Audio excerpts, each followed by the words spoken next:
Hi, I'm Kristin Omdahl with Red Heart Yarns. Today I'm going to talk about how to read a pattern with the Sir Echo's jacket knitting pattern. I've already taken the pattern, I've already found the pattern on the website and downloaded and printed it. And I have it here in front of me, and I wanted to go over a few of the areas on the pattern to explain what some of the different symbols and some of the different areas mean. To start with, right under the description, we have this little code here of there's 4 different spots, and depending on how many of them are colored in and shaded, it just tells you what the skill level is of the pattern.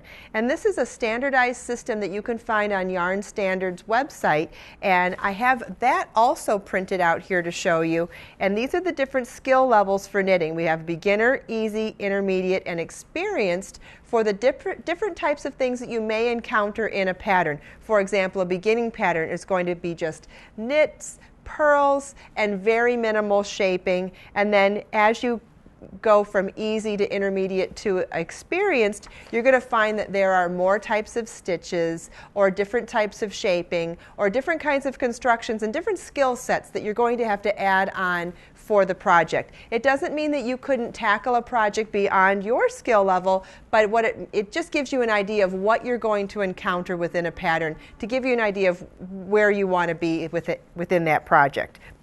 The next section down would be your sizing within the pattern, and then it also will tell you how to measure which parts of the sweater are being measured for the project. Like for this jacket, we have a finished bust length, or finished bust width that's different from the actual fit of the bust. So whatever size you are around your chest, and then the finished size of the sweater has a few inches difference, and that's called ease. And that's how much give is in the sweater for movement, for wearing a layer underneath, or different sorts of things like that. So you want to take that into account when you're taking your measurement.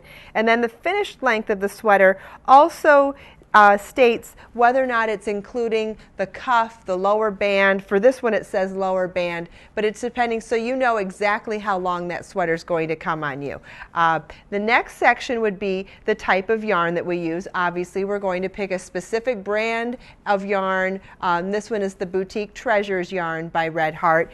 But if you wanted to substitute that for a different yarn, there's a really easy way to do that, and that's another standardized system that we have. It's called the Standard Yarn Weight System, another thing that you can download from the Yarn Standards website, and I have that printed out here as well. And that's this little symbol of a ball of yarn with a number on it. And if you look on the ball band here of the Boutique Treasures yarn, this yarn is called a size 4 medium yarn. And so if you're in the store and you're looking at a bunch of different yarns and you say, oh, I like the colors in that one better, or I like something about the feel of this one better, if you want to interchange a different yarn for this project, you would want to make sure you find a medium size 4 yarn clearly written on the label. Now, depending on the fiber content of the yarn, it may or may not change your gauge a little bit, but as long as you stick within that number, the gauge isn't going to change so much that you can't drop down or scoot up 1 or 2 needle sizes to adjust your gauge accordingly. So that's a good reference point.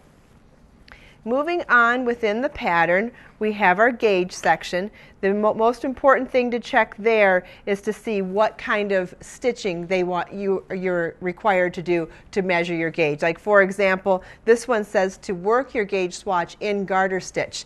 The sweater is in garter stitch, so it's important to know that that's the stitch pattern that we're going to take our gauge swatch in. And if you were to just do a regular stockinette, it has a whole different gauge, so it's important to make sure that you check that to see what type of stitch work it wants you to use. Then there's the special stitches section, which is going to go over any of the abbreviations and glossary definitions of stitches that aren't commonly used in most patterns. So we have one of those in here. Then special techniques, we use a wrap and turn for some of the shaping in this pattern, and we're going to have a glossary definition for that here as well. And the reason that's in this pattern is because this sweater has a really unusual construction method, and where I can show that to you is by looking at the schematic. A schematic comes with most sweater patterns, not necessarily for unshaped items like a shawl or a scarf. It's a two-dimensional shape, a rectangle or something like that. So you don't need a schematic so much for that. But like you see the sweater on the mannequin and then you look at the schematic. This is the aerial view of the sweater if it was laying flat on the table in front of you. Now, back in the pattern, it talks about the fact that this sweater begins with the collar. So we're starting at the top here. We start with the collar and see how there's this circular line with an arrow on it. What that means is that this number, the 22¼ inches, is the width of the entire collar, not just from side to side. So that's what that type of an arrow means. And so we work straight down from the collar in just straight rows of knitting.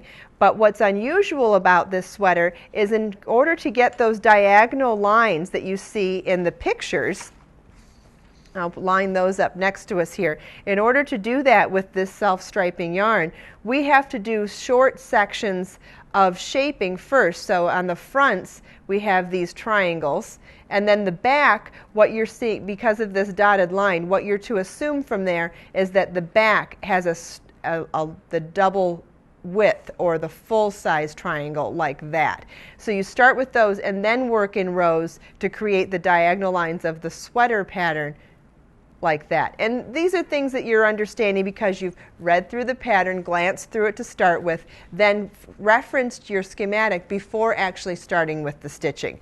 And going forward on that, we'll go back to the pattern now, and you can see that it says collar, left front V-neck insert, which was also marked on the schematic, back V-neck insert, another area that was marked on the schematic, and then upper body, lower left side panel. So it goes in order of how you're supposed to knit the project. It always stays in order, but we use these different captions to show you that you're doing a different section of the pattern at that point. Most patterns follow the same kind of format that I explained to you today. So once you understand that you're going to have different sections to read over, it's just important to glance over all of it first to make sure you get the general scope of the pattern and the construction style. And once you understand that, it's pretty easy to read most patterns that are available. This pattern for Sir Echo jacket and many more are available on the website. So please come check it out at redheart.com.